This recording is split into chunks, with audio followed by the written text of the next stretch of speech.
ஆமாங்க, ஆமா. இன்னைக்கு எல்லா எம்எல்ஏஸ்க்கு வாகனம் அறிவிச்சிருக்காங்க. அதுல ரெண்டு விஷயம் இருக்கு. ஒரு பக்கம் நம்ம வரவேற்போம். எடுத்த உடனே நம்ம தப்பா சொல்ல வேண்டாம். அவர் ஒரு பெரிய மனசோட இன்றைய முதல்வர் விஜய் அவர்கள் அனைத்து சட்டமன்ற உறுப்பினர்களுக்குமே வாகனம் அறிவிச்சிருக்காரு. இது ஃபர்ஸ்ட் டைம் எந்த சிஎம்மும் பண்ணாதது பண்ணியிருக்காரு. வாழ்த்துக்கள். இதுக்கு மொத்தம் ஒரு 150 கோடி ரூபாய்க்கு மேல கவர்மெண்ட்டுக்கு செலவு இருக்கு. ஏன்னா மாச செலவு இருக்கு, வருஷ செலவு, வாகன செலவு. ஆனா என்னோட மைண்ட்ல என்ன தோணுதுன்றது நான் சொல்றேன். கேப்டன் எப்படி திங்க் பண்ணுவாரோ அப்படிதான் நானும் திங்க் பண்ணுவேன். இன்னைக்கு பல்வேறு பிரச்சனைகள் தமிழ்நாட்டில் இருக்கு. இன்னைக்கு சட்டமன்ற உறுப்பினர்களா இங்க வர்றவங்களுக்கு ஒரு 90% எல்லாருக்குமே வண்டி இருக்கு, எல்லாருக்கும் இருக்கு. புதிதாக வந்த தாவேக்கா இது போன்ற ஒரு தாவேக்கால நிறைய பேருக்கு இல்லை, அது தெரியுது. ஒரு சிலருக்கு இல்லை. பட் இதனால ஒரு 150 கோடி ரூபாய் இதுக்கு இன்வெஸ்ட் பண்ணியிருக்காரு முதல்வர்.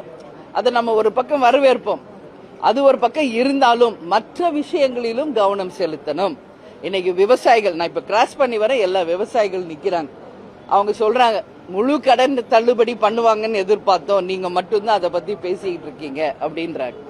சோ அந்த மாதிரி விவசாயிகள், ஏழைகள் உண்மையாக தேவை இருக்கிறதுக்கும் அந்த பணத்தை ஒதுக்கி முழு கடன் தள்ளுபடி செய்திருந்தால் விவசாயிகளுக்கு அது மிகப்பெரிய ஒரு வரவேற்பை பெற்றிருக்கும். அது ஒட்டுமொத்த விவசாயிகளும் சரி, தமிழக மக்களும் அதை வரவேற்றிருப்பாங்க என்பதை முதல்வர் கவனத்துக்கு நான் கொண்டு போக விரும்புகிறேன்.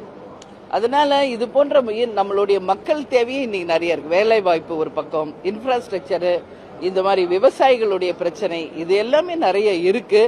சோ அதுலயும் முதல்வர் கவனம் செலுத்தணும்னு நான் கேட்டுக்கிறேன். இன்னைக்கு ஒரு சர்க்குலர் ரிவோக் செய்யப்பட்டிருக்கு. காக்ரோச் ஜனதா பார்ட்டி அப்புறமேட்டு லெஃப்ட் பார்ட்டி சார் சிபிஐ சிபிஎம்ல மாணவர்கள் ப்ரொடெஸ்ட் பண்றதுக்கான கண்காணிப்பு பண்ணணும், அந்த ரிவோக் பண்ணிட்டாங்க. ஆனா இந்த அறிவிப்பு குறித்து உங்களுடைய கருத்து என்ன? இந்த ரிவோக் செய்யப்பட்டிருக்கு, அது உங்களுடைய கருத்து? மாணவர்கள் போராட்டம் நடத்துறாங்க. அது ஒரு நெறிமுறையோடு ஒரு கட்டுப்பாட்டோட இருக்கணும் அப்படின்றதுதான் தேமுதிகவின் நிலைப்பாடு. நேத்து கூட நம்ம சில விஷயம் பார்க்கிறோம். ஒரு சின்ன மறியலுக்காக தஞ்சாவூர்ல ஒரு பெரிய ஆர்ப்பாட்டத்தை பண்றாங்க, ஒரு பேனர் எடுத்துட்டாங்கன்னு சொல்லி. அது அவங்க உரிமை. பட் அதுக்காக பாதிக்கப்பட்டது ஒரு அப்பாவி மாணவர், ஒரு ஸ்டூடெண்டா, இல்ல அவர் வேலைக்கு போறேன்னு சொல்றாரு ஆகாஷ்ன்றவர். சோ அது நம்ம பார்க்கும்போது ஒருத்தர் ஆர்ப்பாட்டம் பண்றது ஒரு கட்சி, பாதிக்கப்பட்டது யாருன்னா ஒரு பொதுமக்கள்.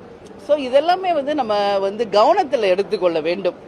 மாணவர்கள், இளைஞர்கள் என்பதனால மட்டும் நாம எடுக்கிறது எல்லாமே ரைட்டுன்னு கிடையாது. கட்டுப்பாட்டோடு சமூகத்திற்கும் ஒரு நல்ல உதாரணமாக அந்த போராட்டங்கள் இருந்தால் வரவேற்கத்தக்கது. ஒரு போலீஸ் ஆபீசர் அவரை கண்டிக்கிறாரு, இங்கிருந்து போகணும் சொல்றாரு. அவர் கொஞ்ச நேரம் வெயிட் பண்ணிருக்கலாம். ரொம்ப இளைஞரா தான் தெரிகிறாரு.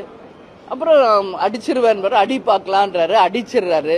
சரி, ஒரு அப்பா ஸ்தானத்துல ஓகே, அவர் பெரிய வயசுலயும் பெரியவரா இருக்காரு, அதிகாரியும் அவர் பெரிய அதிகாரின்னு நான் நினைக்கிறேன்.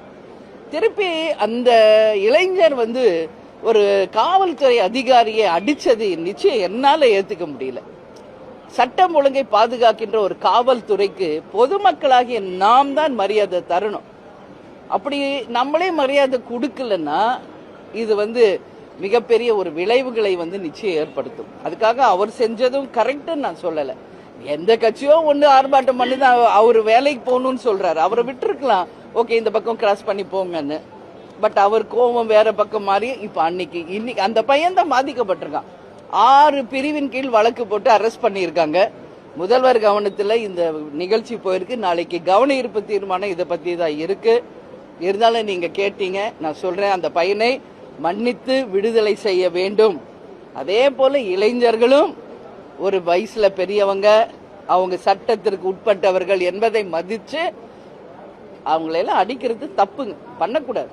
ஒரு சட்டம் ஒழுங்கை கண்டிப்பா இளைஞர்கள் மதித்தால்தான் எதிர்காலம் நிச்சயம் நல்லா இருக்கும் என்பதில் எந்த மாற்று கருத்தும் இல்லை.